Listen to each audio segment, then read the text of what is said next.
Alright, so I had this dream last night.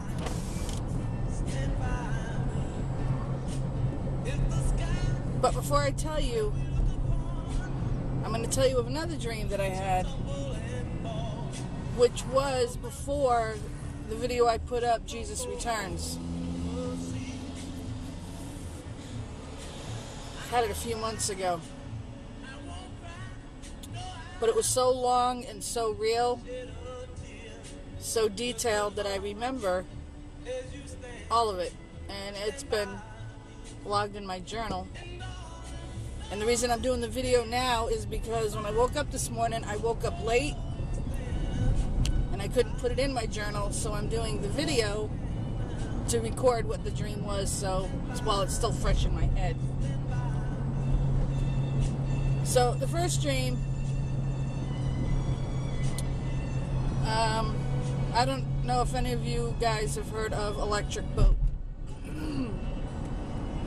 Losing my voice again. Electric Boat is in Groton, Connecticut, and it's where most of our Navy subs are built. It's right across the river from me. I worked there too. And they have this, at the south gate, they have this huge gray office building that's just covered in glass, and we call it the Silver Bullet. And in the dream, Homie, Brittany, Cherokee, my ex-husband Billy, who is Brittany's dad, and myself were in the Silver Bullet. And the Silver Bullet sits on the Thames River. Well, if you Google Thames River, Groton, Connecticut, you'll see Electric Boat. But while we were in the Silver Bullet, this wave came up the Thames River that was taller than the office building, and as it made impact, it cut the building in half. And the five of us survived it, but we were floating in the Thames River in half of the office building. And Homie said, if we can just make our way over to New London, it's dry there and we'll be okay. So somehow this office building floated across the Thames River from Groton to New London to where we hit dry ground and we could climb out of the building.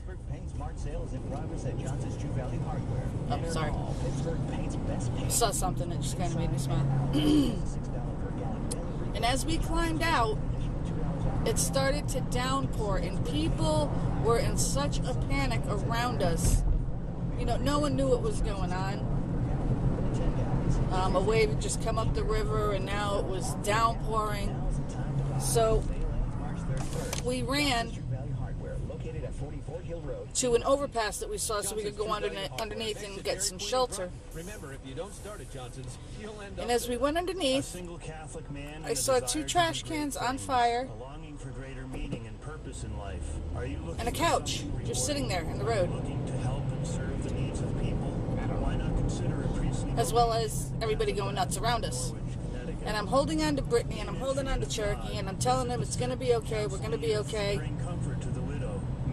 Don't worry.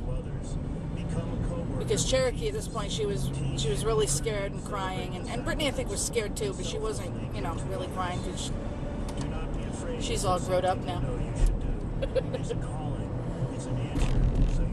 So as I'm holding on to them, the lady came up and said, "You can't stay here. You gotta go. You gotta go." Hold that thought.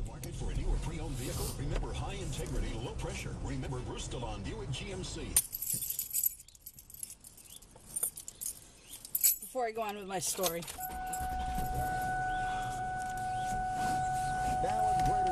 Have you all heard of Laffy Taffies? The station with the most music and the most fun.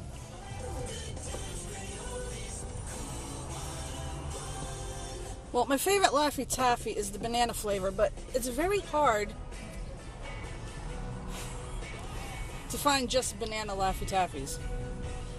You know, in a package you might get a few, but you can't just buy them alone like you can the others. And I've given up sweets for 40 days.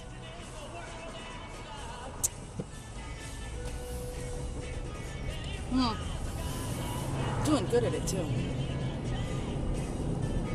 I go into the store and what sits there but a big Laffy Taffy banana, that big.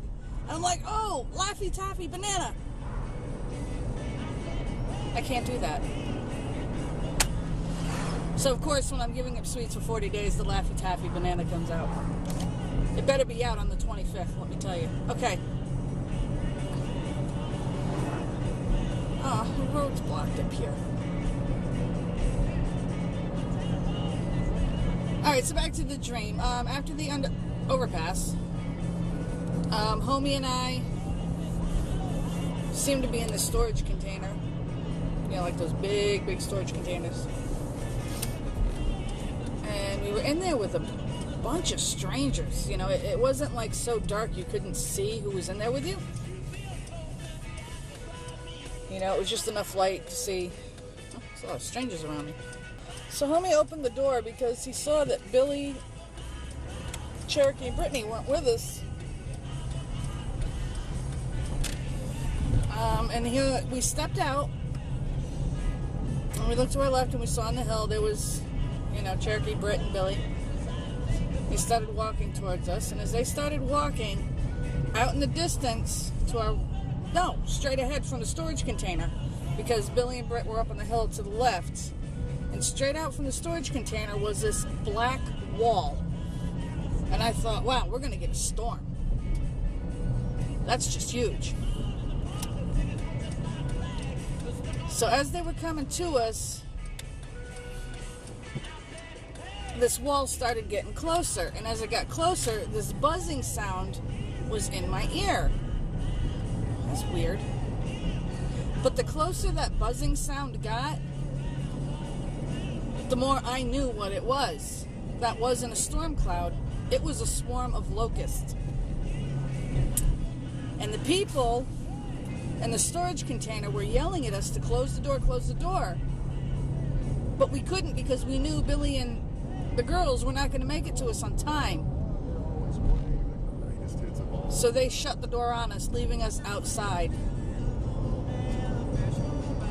So homie and I, we ran to the girls and to Billy. And just as we met up is when the swarm took us over. And the three of us were like hovering over the girls to protect them. And these weren't locusts like we know of today. They were bat-like creatures. You know, but they had huge claws and big fangs and stingers. And I remember one clipped my nose, then the other sank his fang into my cheek, but I somehow was able to get him off. And when I got him off, we all started running again. And we came to the street. And across the street was an old man sitting on a bench underneath a power line. And he motioned for us to come over. And we ran over. And I said, "You can't stay here." He says, "No, sit and take a rest." I said, "The locusts are coming." He says, "You're safe. They can't get you under the power line. Sit and take a rest." So I sat down, and the girl sat down, and we all kind of rested. And homie's like looking around, and I saw this door that kind of went into the ground. And I pointed it out to homie, and he said, "You know, that looks like a safe place to go. Let's go there." So we all stood up, and the old man said to me, "Kelly, remember the power lines." Okay, I'll remember the power lines. We went into this underground home.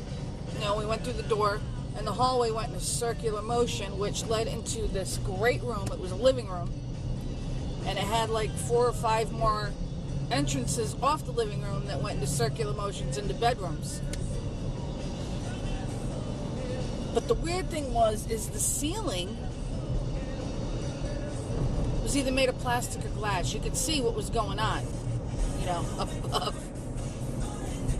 And the guy says, "You can stay for a little while, but you will have to leave." And I begged him, I said, "Can we please just stay here? We won't be a problem." He goes, "No, I'm sure you won't be a problem, but I can't let you stay." And I said, "Well, can you at least let the girls stay?" And he says, "I'm sorry, I can't." And after he said that, one of the bat-like creatures landed on the ceiling and looked down on me. As if, I know you're leaving. You know, it even cocked its head like an inquisitive dog. So after we stayed a little bit, we had to leave. He escorted us out. And as we were out, fire started coming down from the sky. And it was just slamming into the ground and knocking us to our feet. And Homie and the girls were ahead of Billy and I, and Billy and I were running, and I saw a fireball coming, and I knew there was no way Billy or I were getting out of its path. We weren't going to be quick enough. And that's when I dropped to my knees and I said, "Dear God, please, not this way, not this way." And that's when I woke up. Now that's the dream I had before the Jesus Returns dream. So last night, and I want to record it now on video because I don't want to forget this or lose a detail, which I don't know why I would, because I really didn't forget that last one. I mean, I even sketched out the underground house. I remember exactly what it looked like. In last night's dream, as you know, some of you know, my cousin Scott was 46. He passed away from cancer not too long ago. In the dream, Cherokee had a swim meet. And Lisa and I were at the pool, and we were going to the spectator area, and we were climbing the bleachers. And there my cousin Scott sat. And I found it a bit odd. So I went up to him, I sat down, I went, "Hey Scott, what are you doing here?" And he said, "Oh, I just wanted to visit with you for a bit." I said, "Oh, that's cool. I'm glad to see you." He goes, "Yeah." He said, "Kelly, I'm sorry we're not as close as we should have been."